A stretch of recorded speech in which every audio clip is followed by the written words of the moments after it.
যুক্তরাষ্ট্রের university of south ফ্লোরিডার শিক্ষার্থী নাহিদা বৃষ্টি নিখোঁজের ঘটনায় নতুন মোড় নিয়েছে। দেশটির হাওয়ার্ড ফ্রাঙ্কল্যান্ড ব্রিজের কাছে একটি মরদেহ উদ্ধার করেছে পুলিশ।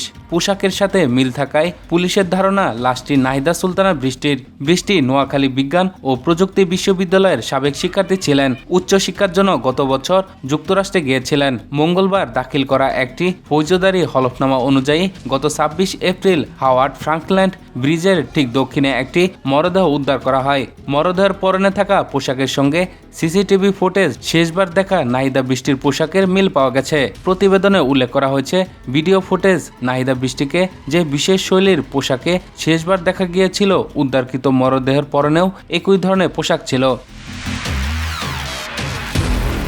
গোয়েন্দারা জানিয়েছেন, একটি কালো রঙের ময়লার ব্যাগের ভেতর থেকে মরদেহটি উদ্ধার করা হয়। ভুক্তভোগীর শরীরে অসংখ্য ছুরিকাঘাতের চিহ্ন ছিল, যা একই ঘটনায় নিহত আরেক শিক্ষার্থী জামিল লিমনের মৃত্যুর ধরন সঙ্গে হুবহু মিলে যায়। উদ্ধার হওয়া মরদেহটি পচন ধরায় তা পরীক্ষার জন্য পিনোলাস কাউন্টি মেডিকেল এক্সামিনারে অফিসে পাঠানো হয়েছে।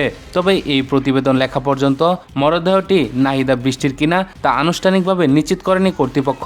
আদালতের নথি থেকে জানা গেছে, গত ১৬ এপ্রিল অফিস থেকে বের হওয়ার সময় বৃষ্টিকে শেষবার সিসিটিভি ফুটেজে দেখা যায়। তখন তার পরনে ছিল হালকা গোলাপি রঙের লম্বা হাতার শার্ট, কালো রঙের ঢিলেঢালা প্যান্ট এবং সাদা কালার স্নিকার্স। নিখোঁজ দুই শিক্ষার্থী নাহিদা বৃষ্টি ও জামিল লিমনের সন্ধানে এক সপ্তাহেরও বেশি সময় ধরে তল্লাশি চালানো হয়। এর মধ্যে গত ২৪ এপ্রিল একই ব্রিজ এলাকার কাছ থেকে জামিল লিমনের মরদেহ উদ্ধার করে তদন্তকারীরা। এর কয়েক ঘন্টা পর লিমনের রুমমেট ২৬ বছর বয়সী হিসাম আবু গারবিয়ার সঙ্গে পুলিশের ধাওয়া পাল্টা দেওয়া হয় এবং পরে তাকে হেফাজতে নেওয়া হয়।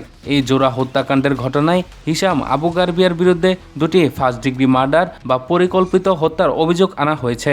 আদালতের নথিতে আরও উল্লেখ করা হয়েছে, হিসাম ওই দুই শিক্ষার্থীর ব্যক্তিগত জিনিসপত্র একটি ময়লা ফেলার মেশিনে ফেলে দিয়েছিলেন বলে ধারণা করা হচ্ছে। উদ্ধার করা সেসব জিনিসের রক্তের উপস্থিতি পাওয়া গেছে, যা থেকে নাহিদা বৃষ্টি ও জামিল লিমনের উপস্থিতির প্রমাণ মিলেছে বলে জানিয়েছে তদন্তকারীরা। এদিকে এই হত্যাকাণ্ডের অভিযুক্ত সন্দেহভাজনের জামিন নামঞ্জুর করেছে টাম্পার একটি আদালত। শুনানির সময় আদালত কক্ষ শোকার্ত বন্ধুদের উপস্থিতিতে কানায় কানায় পূর্ণ ছিল। নিহত দুই শিক্ষার্থী জামিল লিমন ও নাহিদা বৃষ্টির স্মরণে ইতিমধ্যে একাধিক শোকসভার আয়োজন করা হয়েছে।